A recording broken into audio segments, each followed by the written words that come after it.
Hello hi friends, dragon తోట ఇది చూడండి. డ్రాగన్ తోట ఇట్లుంటుంది.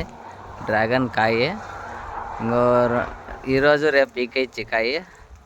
ఇంకా చిన్న చిన్న ఉన్నాయి, అవి 5-6 రోజుల్లో వస్తాయి. డ్రాగన్ తోట ఇట్లుంటుంది. చాలామందికి తెలీదు, తెలుసుకోండి. నేను ఒక్కొక్క వీడియో ఒక్కోసారి వేస్తానో నాకే తెలియదు. ఫాలో అవుతానండి, ఫాలో అయ్యి లైక్ చేయండి ఫ్రెండ్స్.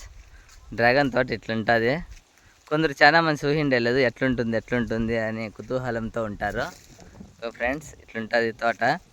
ఈ కాయలంతా ఒక 5-6 రోజుల్లో వచ్చేస్తాయి. ఇప్పుడు ఆల్రెడీ కాయ పీకేసినాము. పీకిండేటివన్నీ బాక్సులోకి వేసినాము, తూకాలు వేసి పెట్టినాము. ఇప్పుడు గాడికి లోడ్ చేయాలా. ఇదో ఫ్రెండ్స్, ఇట్లుంటుంది డ్రాగన్ తోట. చూడుకుండే వాళ్ళు లైక్ కొట్టండి, చూసిండే వాళ్ళు కామెంట్ చేయండి. ఫ్రెండ్స్, నెక్స్ట్ వీడియో ఇట్లాంటివే ఇంకా బాగుండేటివి వేస్తా అంటాను, చూడండి.